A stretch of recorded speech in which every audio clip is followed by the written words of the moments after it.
So hello, good morning. It's a pleasure to be here with you today. Greetings from Sao Paulo, Brazil. Um, well, I'm going to start introducing myself. I'm a qualitative researcher. I'm doing actually in Brazil in deep focus groups with ex-Workers' Party voters, people who voted from Lula da Silva, from former President Dilma Rousseff, but now in 2018 and 2022, they vote for Bolsonaro to understand what happened with these swing voters, mainly from low social classes. So from this point of view, from this perspective, I wanted to point out some questions and some challenges. First of all, what we call the neoliberal subjectivity. So we have in Brazil, Brazil is one of the most unequal countries in the world. So we had a huge number of people who feel abandoned, who feel disposable, who feel frustrated, who feel resentful in the middle of a huge polarization process of labor force, and against who they feel this anger and this resentment, against the so-called system, of course, that they realize as an elite system and feel totally out.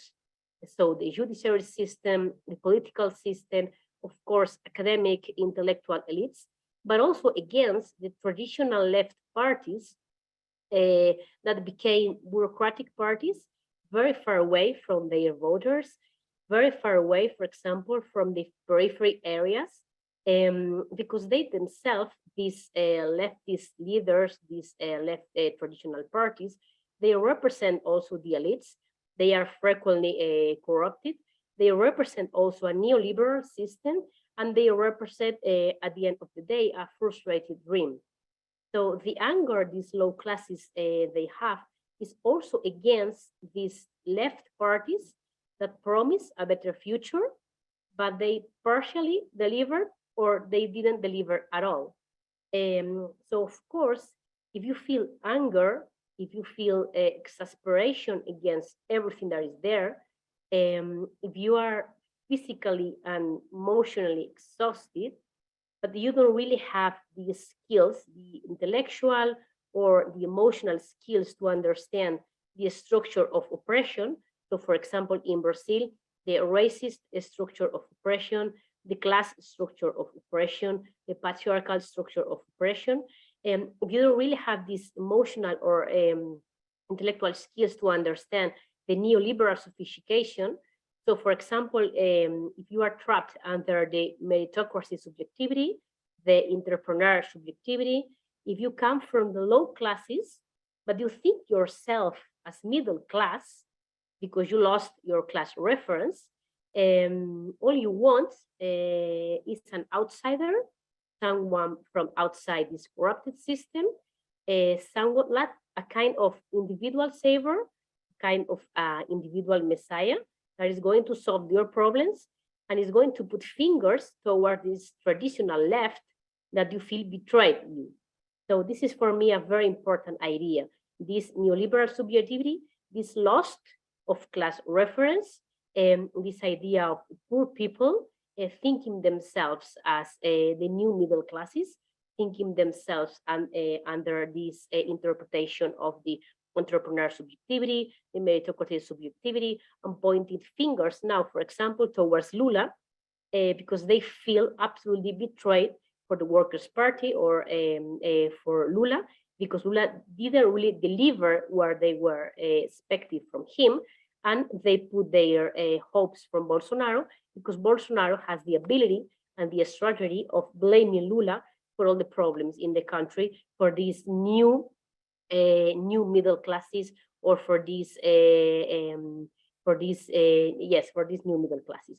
So the question it would be, how do we really transform left political parties to really represent popular demands when these demands are trapped under the neoliberal subjectivity of someone, for example, who voted from Lula in 2002, received economic benefits for Lula government, so improved his incomes, improved his salary as a better job, managed to start paying for house mortgage, for example, is less poor, of course, but he is not really middle class, but he thinks himself as middle class, and voted for Bolsonaro because just poor people vote from Lula. How do we really face this neoliberal subjectivity and the changes involved? So me, for example, doing this research with former Lula voters currently voting for Bolsonaro. In my interviews, I listened lots of times to this specific phrase, just poor people vote from Lula. We, the new middle classes, we don't vote for Lula, we vote for Bolsonaro. So how do we face this neoliberal subjectivity paradox? But of course, face to face with these neoliberal subjectivity problems and the collapse of this traditional system and the problem of the traditional left to represent these new demands of these new so-called new middle classes, we have the problem of the neoconservative subjectivity. So we have these two different rationalities, neoliberal and neoconservative subjectivity, doing very well under Bolsonaro's strategy, for example. So let me just give you a very clear image, a very clear photograph of this neoconservative subjectivity in Brazil. So if you are poor in Brazil and there is no state presence in your favela neighborhood, but you have this very powerful Christian neo-Pentecostal ecosystem by your side, providing with what? Providing with economic, emotional, and spiritual help. Of course, moral and religious values, they will be crucial to define your vote. Because at the end of the day, who is with you when you have debts with the bank that you can pay? Who is with you when your children is using drugs, for example, or when your children is working for the cartel? Who is with you when your husband is in jail? Is the state? No. Is the left? No. Are the left leaders? No. Is the church? Yes.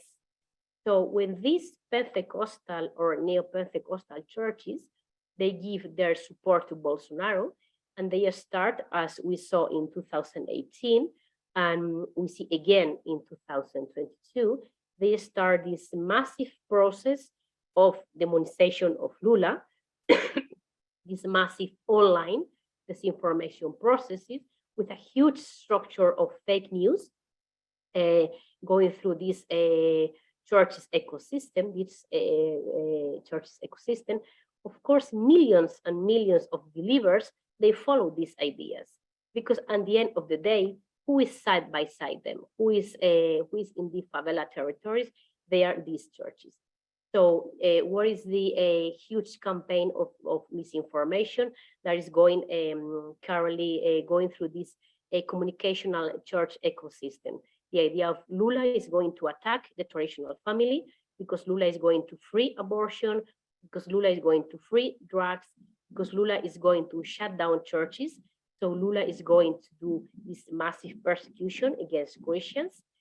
So if I'm in this precarious situation with really absence of the state in my territory, and the only thing I really have in my life is my family on one side and my church in the other side, of course, I'm going to vote for Bolsonaro, because even if I don't really like Bolsonaro, even if I am aware that Bolsonaro is a violent person, is an authoritarian person, etc., the threat coming from Lula is much bigger, because the threat is that Lula is going to end with my family, is going to end with my church, and this, my family and my church, they are the only structures of support, material, emotional, and spiritual support I have.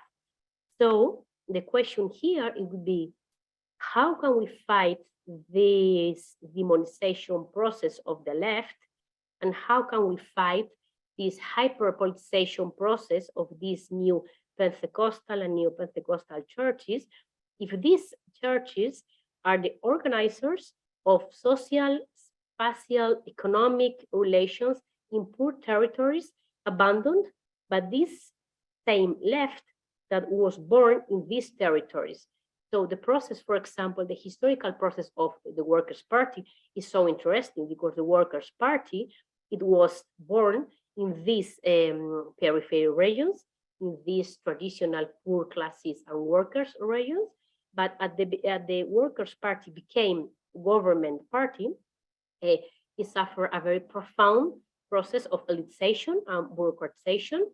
So we always say it in a metaphorical way that the PT, the Workers' Party, abandoned the periphery areas and went to Brasilia, and in Brasilia, it really modified and changed the view and changes the view and the way he had of doing politics. So how do we do if these territories are abandoned by traditional left parties, and we have these churches as the main organizers of social relations in these territories? The other challenge we have is what we are calling the unification of politics and the empowerment of hate.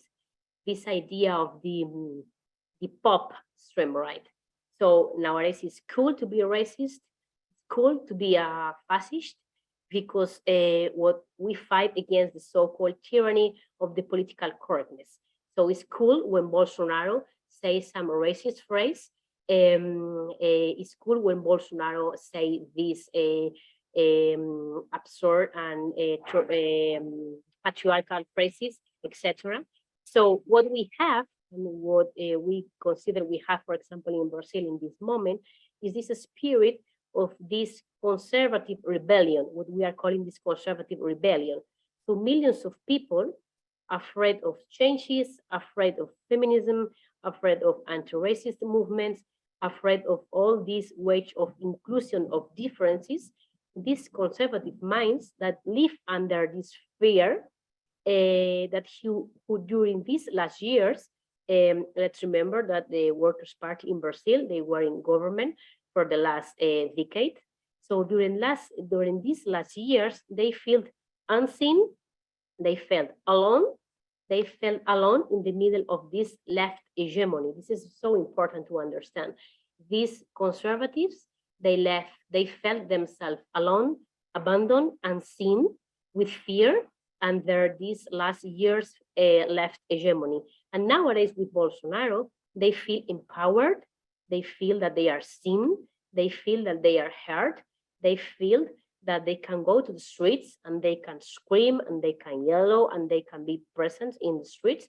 So because they have someone like them in power. So the question is, how do we really, what do we do, and how do we really give a response to these people? Not just classic white straight men, but also women, also young people who do not really feel that they fit under this so extraordinary complex world, who feel threatened by feminism, by LGBT movements, who feel afraid and very challenged by a world that they don't really feel they do not belong to. And everyone wants to belong to someone. Everyone wants to belong to this world. So what do we do with this feeling of unbelonging, of disconnection? They feel fear, that of course is it's obvious for me. They feel afraid, they feel challenged. But if we don't know, if we, the democratic field and the democratic movements, if we don't really connect with this fear, if we don't really connect with this feeling of do not belonging to this changing world, the far right will always be able to transform this feeling of fear into hate, of course. So how do we connect with this feeling of not belonging to and with this feeling of fear? I insist, not just in white, straight, middle-class men, but also in women, young people, even Black people who do not feel represented by this feminist, LGBT, racist, anti-racist movement, etc. And me, myself, I conducted several research with, for example, women who voted from Bolsonaro, Black people who voted from Bolsonaro, who were very resentment against feminist movement and anti-racist movement in Brazil, saying that they didn't feel represented by this movement because what these movements wanted, it was much more privilege than rights, and that they did not really feel represented by the kind of struggle and the kind of strategy by this movement. And it was this kind of backlash voting from Bolsonaro for these women and Black people, for example. And the other challenge I wanted to put here on the table is the idea that there is not void and a vacuum in politics. So what is happening in Brazil in the current days? The traditional conservative right parties, they collapsed. They collapsed due to, of course, the anti-system feeling, but due to mainly internal disputes, very violent internal disputes that concluded with this collapse of the traditional conservative democratic right parties. So Bolsonarism replaced them. Not just Bolsonaro as the main figure of this current new extreme right in Brazil, but Bolsonarism as a huge socio-political movement replacing these traditional right conservative parties. So what we have now in Brazil is a very intense polarization between Lulism and Bolsonarism, between Lula and Bolsonaro representing two, of course, opposite different ways of facing the war and of facing current situation in Brazil. So we don't really have a powerful democratic conservative party representing conservative minds in society. And this is very urgent in Brazil. We need a conservative democratic party because in the absence of a highly democratic right wing with some electoral choice, we will have Bolsonarism, and the only choice for the people who define themselves as conservative or right people. So we really need to face these two challenges: to rebuild traditional left, to reconnect with low classes, but to rebuild too the traditional democratic rights, just to be able to be competitive enough to fight with Bolsonarism, because as we are seeing now in Brazil, Bolsonarism is rooted. It really is becoming a very strong representative force in Brazil, as I imagine you know. We are facing now the second turn in the election in 20 days. And we don't really know if Lula is going to be able to win this election. What we are having in the polls is that Lula is winning, but for a very tight margin. But what we really understand is that even Lula winning this election, Bolsonarism is it rooted in Brazil, and it really became a representative force, a representative force of conservative and right-wing ideas, due mainly of this collapse of these traditional conservative parties. So just to sum up and to end my presentation, in 2018, doing electoral research with Bolsonaro voters, I heard a lot among popular Bolsonaro voters the phrase, Bolsonaro is hope.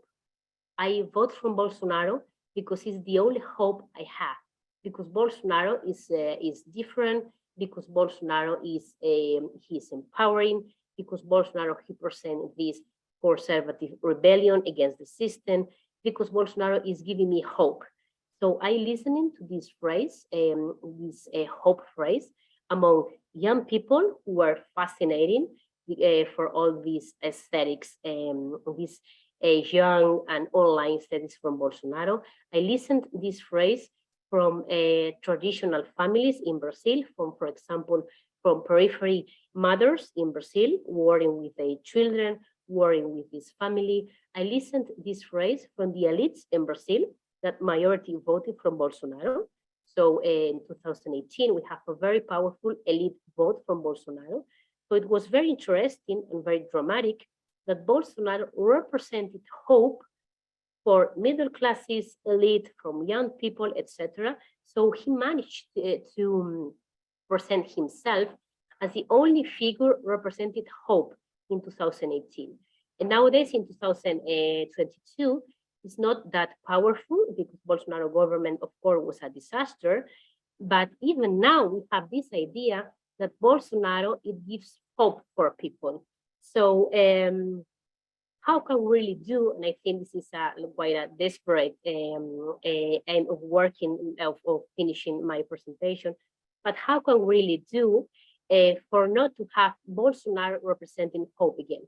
How can we really do for not to have Trump representing hope again for these low-income classes? And I think, Laura, I finished with this question. Thank you.